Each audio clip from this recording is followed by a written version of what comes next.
Well, today I'm going to be talking about a subject that causes a lot of real estate agents to pull out their hair, or in my case, pull it all out and there's nothing left. But I tell my clients that in the state of Georgia, whether they're on the selling side or on the buying side, that there's generally 3 different negotiation periods we have to go through. And I say generally because it can depend, but typically there's 3 different negotiations we deal with.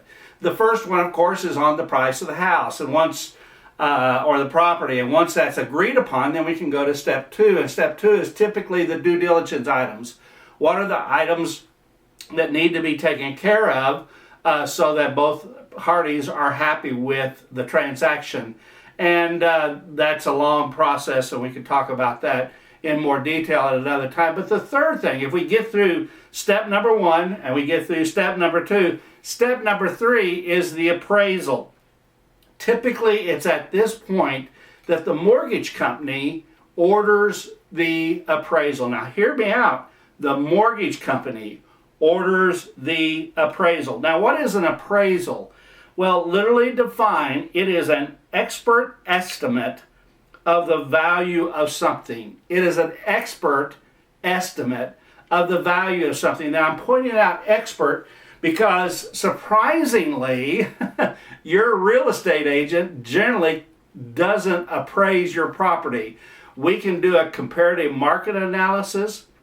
We could even tell you what we think it's worth. But most real estate agents are not licensed as appraisers. Now, there are some that are, but most are not. And so this is an expert estimate of what it's worth. Now, let me talk about 3 different things concerning appraisals. Number 1, it's an arm's length item. As you can imagine, what we mean by arm's length is the real estate agent isn't that tied to it. The mortgage company cannot tell them, what they need to do. The appraiser is responsible for having an arm's length distance from the transaction so that they can give a legitimate value on what the property is worth. The appraisal is what the mortgage institution, the bank, is willing to loan on the property. So that brings up number 3. Well, what if we do an appraisal and it doesn't appraise for the value of what we have offered on the house? Well, there's a number of things that happen then.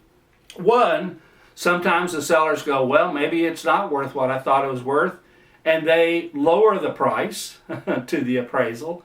Number 2, sometimes the buyer says, well, I'm willing to buy the property for an added amount, and they come up with some additional cash to meet that appraisal difference. And then finally, number 3, sometimes they just meet in the middle somehow, all to be able to get the mortgage to happen. I'm Gerald Wessels. I'm the team leader with the Wessels Realty Team. I help people buy, sell, invest in residential and commercial real estate. And if you have questions about real estate, I'd be happy to help you.